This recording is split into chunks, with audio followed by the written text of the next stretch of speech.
માની લો કે તમારે કોટક મહિન્દ્રા બેંકમાં લોન છે, કોઈ બી પર્સનલ હોમ લોન હોય, બીજી કોઈ પ્રોબ્લેમ હોય. જો તમારે કોટક મહિન્દ્રા બેંકમાં એકાઉન્ટ છે ને એપ્લિકેશન છે તો તમે આરામથી એ લઈ શકો છો. પણ માની લો તમારે કોટક મહિન્દ્રા બેંકમાં એકાઉન્ટ નથી અને તમારું લોનનું સ્ટેટમેન્ટ જોઈએ છે, બીજી કોઈ સર્વિસ જોઈએ છે, તો એના માટે ઘણા બધા કોલ્સ મારી પાસે આવતા હોય છે અને રિગાર્ડિંગ આપણે આ વિડીયો બનાવ્યા છે. તો આપણે સૌ પ્રથમ શું કરવું છે, તમારે ગૂગલ હોય છે કે ક્રોમ હોય છે, ગમે તેમાં તમે મોબાઈલ યા લેપટોપમાં સર્વિસ લઈ શકો છો. એના માટે તમારે સર્ચમાં છે www.kotak.com, જે અહીંયા તમને દેખાય છે. અહીંયા તમારે ક્લિક મારવાનું છે. અહીંયા ફર્સ્ટમાં તમારે ક્લિક મારવાનું છે. અહીંયા જો બધા ઓપ્શન તમને દેખાય છે તો તમારે અહીંયા સર્વિસ રિક્વેસ્ટ છે ત્યાં જવાનું છે. સર્વિસ રિક્વેસ્ટમાં જતા જો અહીંયા બધી ઘણા બધા ઓપ્શન દેખાય છે. અપડેટ યર પાન, અપડેટ આધાર, ઘણા બધા ઓપ્શન છે. સેવિંગ એકાઉન્ટનું સ્ટેટમેન્ટ જોઈતું હોય, કંઈક નાચ કેન્સલેશન ચાર્જ, ઘણા બધા જે બી તમે સર્વિસ તમારે લેવી હોય તમે અહીંથી કલેક્ટ કરી શકો છો. હોમ લોન છે, બિઝનેસ લોન છે, ઘણી બધી લોન, બેંકની જેવી ફેસિલિટી છે તમને મળી શકે. પણ હું આજે વાત કરીશ પર્સનલ લોન. પર્સનલ લોનમાં તમારે લોન ક્લોઝ કરવી છે યા તો સ્ટેટમેન્ટ જોઈએ છે યા બીજી કંઈ પ્રોબ્લેમ છે, તો એના માટે તમારે અહીંયા રાઇઝ એન્ડ રિક્વેસ્ટ સર્વિસમાં જવું પડશે. ત્યાં જઈને તમારે અહીંયા તમારો મોબાઈલ નંબર જે રજિસ્ટર હોય છે લોન લેતી વખત કે જે ટાઈમે તમે આપ્યો હોય એ મોબાઈલ નંબર તમારે એડ કરવાનો છે. અહીંયા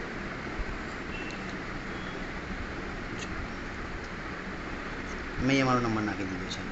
અહીંયા તમને બે ઓપ્શન મળશે, યા તો તમારી ડેટ ઓફ બર્થ યા તો તમારો કોટકનો CRN નંબર. અહીંયા હું ડેટ ઓફ બર્થ નાખી દઈશ.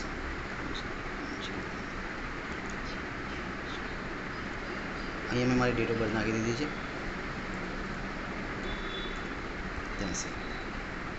આ થઈ ગયું છે. અહીંયા નીચે ક્લિક મારવાનું છે. ગાઈઝ અહીંયા ક્લિક મારશો એટલે તમારે અહીંયા કન્ટિન્યુ આપવાનું છે. કન્ટિન્યુ આપશો એટલે OTP માગશે. OTP તમારા મોબાઈલમાં મેસેજમાં આપશે. જસ્ટ અ મિનિટ, હજુ મારા પર આવ્યો નથી OTP.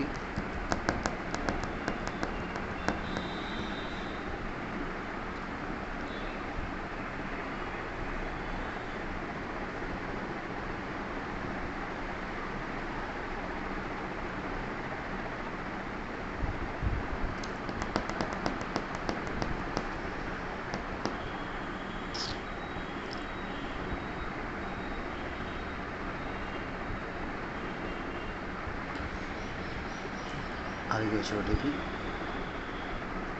જો અહીંયા OTP આવી ગયો છે, મારો છે 10-21-77. 10-21.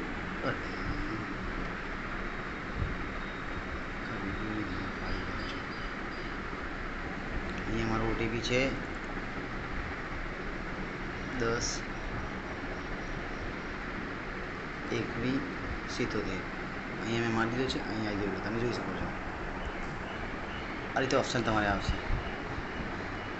તમારે અહીંયા શું કરવાનું છે, અહીંયા તમારી લોન દેખાડશે. અહીંયા તમારે અધર સર્વિસમાં જવાનું છે. અધર સર્વિસમાં જશો એટલે તમારે શું છે કે અહીંયા તમારી લોન દેખાશે, કેટલા EMI બાકી છે, શું છે શું નહીં, બધું તમને અહીંયા નેક્સ્ટ EMI ક્યારે છે બધું જાણવા મળશે. અહીંયા તમને ઘણા બધા ઓપ્શન મળશે. એમાં loan account statement, repayment schedule, disbursement detail, download forms, contact us અને લોન સર્વિસ રિક્વેસ્ટ. તમારે અહીંયા શું કરવું છે, જો સ્ટેટમેન્ટ જોતું તો અહીંથી તમે લઈ શકો છો. રીપેમેન્ટ જોતું અહીં, પછી તમારે લોન ક્લોઝ કરવાની છે કે બીજું કંઈ પ્રોબ્લેમ છે, તમારે અહીંયા લોન સર્વિસ રિક્વેસ્ટમાં જવાનું છે. અહીંયા તમારે રાઇઝ, અહીંયા તમારો મોબાઈલ નંબર આવશે.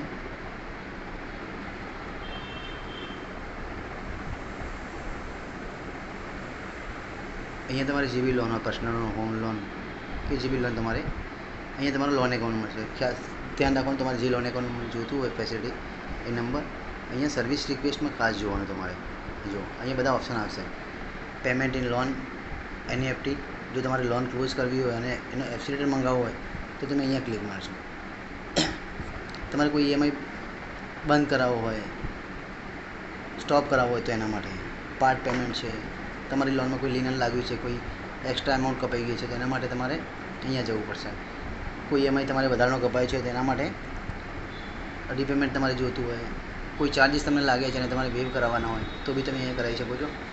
મોબાઈલ એલર્ટ બંધ કરાવવું હોય, વેલકમ કીટ જોઈતી હોય, તમારે કંઈક ઓવરડ્યુ પેમેન્ટ હોય એના માટે ઇસ્યુ હોય તો તમે અહીંયા ક્લિક મારી શકો છો.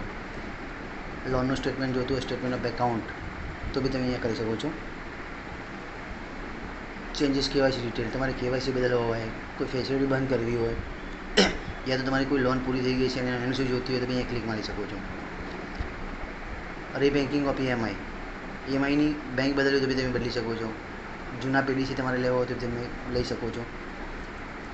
લોન એપ્લિકેશન, તમે બેંકમાં કોઈ લોન માટે એપ્લિકેશન આપેલી છે અને તમારે એનું સ્ટેટસ જાણવું છે તો જાણી શકો છો. Clarification on tax certificate data, EMI clear status, ઘણી બધી ફેસિલિટી. પ્રિન્સિપલ પાર્ટ પેમેન્ટ, તમારે પાર્ટ પેમેન્ટ કરવું છે તો બી તમે કરી શકો છો. અને reverse of panel overdue charge, તમારો કોઈ ચાર્જ લાગ્યો છે પાછું લેવું છે તો બી તમે કરી શકો છો. અહીંયા મારે લોન ક્લોઝ કરવી છે ને મને એફસીડર જોઈએ છે. જે બી ફેસિલિટી તમારી હોય છે સર્વિસ, એમાં તમારે ક્લિક મારવાનું છે. અહીંયા આપણે પાર્ટ પેમેન્ટનું કરશું. અમે કરી નાખ્યું છે. થોડું ઉપર કરી અહીંયા નિયરબી સિટી, અહીંયા સિટીના તમને નામ આવશે. તમારે જે બી આમાં નિયરબી સિટી લાગતી હોય, ધારો કે મારે અમદાવાદ લાગે છે તો હું અહીં અમદાવાદ પર ક્લિક મારીશ, બરાબર. અને રિમાર્કમાં મારે જે બી ઇસ્યુ છે કે ભાઈ મારે એફસી લેટર જોઈએ છે તો હું અહીંયા એફસી લેટર,